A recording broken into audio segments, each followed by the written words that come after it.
I looked. I saw something pop out of the stump of the tree I chopped down. It was sort of a man.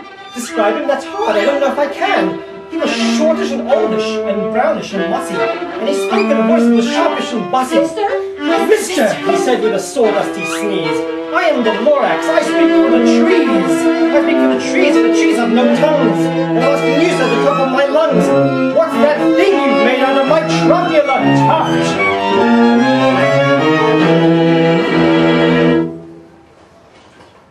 Look, Lorax, I said, there's no cause for alarm. I chopped just one tree. I'm doing no harm. I'm being quite useful. This thing is a Thneed. A Thneed, a fine something that all people need.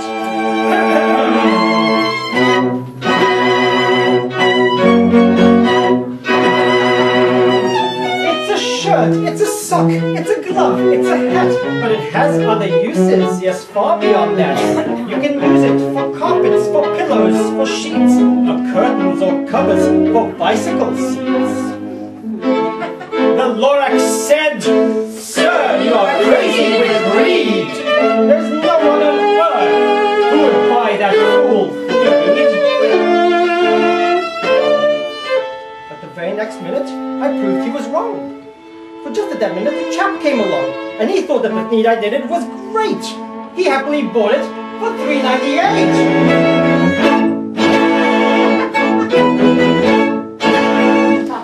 I rushed across the room, and in no time at all, built a radiophone. I put in a quick call.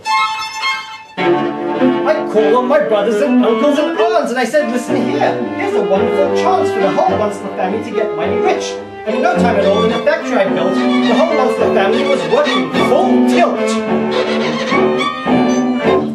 We were all knitting Thneeds, just as busy as bees, to the sound of the chopping of truffler trees. Then, oh baby, oh! How my business did grow! Now, chopping one tree at a time was too slow, so I quickly invented my super axe hacker, which whacked off 4 truffler trees at one smacker. We were making Thneeds 4 times as fast as before, and that Lorax, he didn't show up anymore.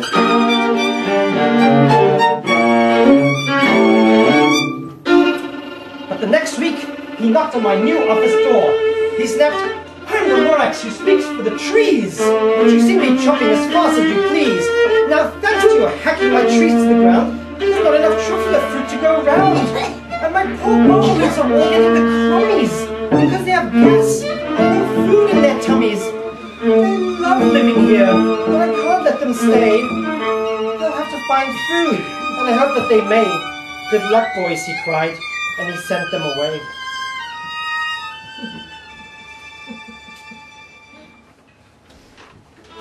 I, the once-lover, felt sad as I watched them all go, but business is business, and business must grow regardless of crummies and tummies, you know. I meant no harm, I most truly did not, but I had to grow bigger, so bigger I got. I biggered my factory, I biggered my roads, I biggered my wagons, I went right on biggering, selling more Thneeds, and I biggered my money, which everyone needs.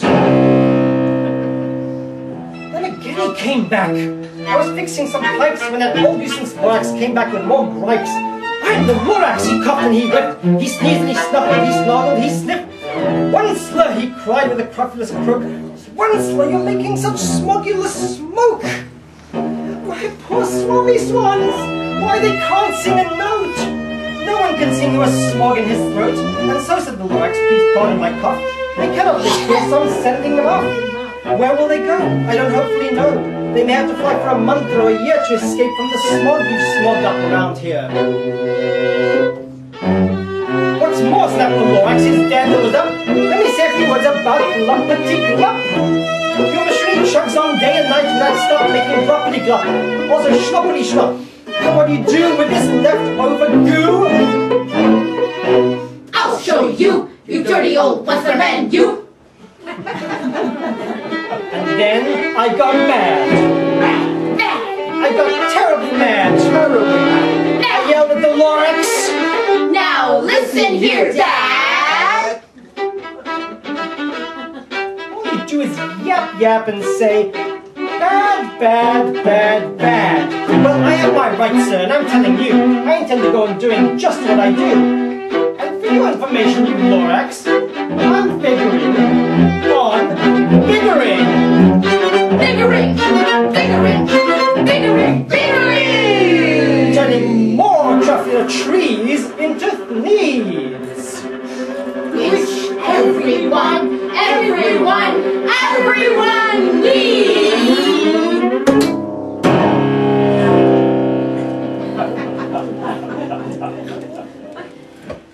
And at that very moment, we heard a loud whack. From outside in the fields came a sickening smack of an axe on a tree. Then we heard the tree fall, the very last truffula tree of them all. No more trees. No more Thneeds. No more work to be done. So in no time, my uncles and aunts, everyone all waved me goodbye. They jumped into my cars and drove away under the smoke-smothered stars. Now all that was left beneath the bad-smelling sky was my big empty factory, the Lorax, and I.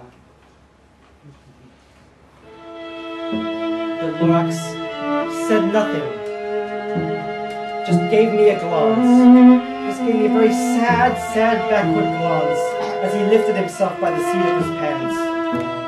And I'll never forget the grim look on his face when he hoisted himself and took leave of this place through a hole in the smoke without leaving a trace. And all that the Lorax left here in this mess was a small pile of rocks with the one word, unless. Whatever that meant, well, I just couldn't guess. That was long, long ago. But each day since that day I sat here and worried away. Through the years while my buildings have fallen apart, I've worried about it with all of my heart. But now, said the once-ler, now that you're here, the words of the Lorax seems perfectly clear. Unless someone like you cares a whole awful lot, nothing is going to get better, it's not. So catch. It's a truffula seed. It's the last one of all. You're in charge of the last of the truffula seeds. And truffula trees are what everyone needs. Plant a new truffula, treat it with care. Give it clean water and feed it fresh air. Grow a forest. Protect it from axes that hack. Then the Lorax and all his friends may come back.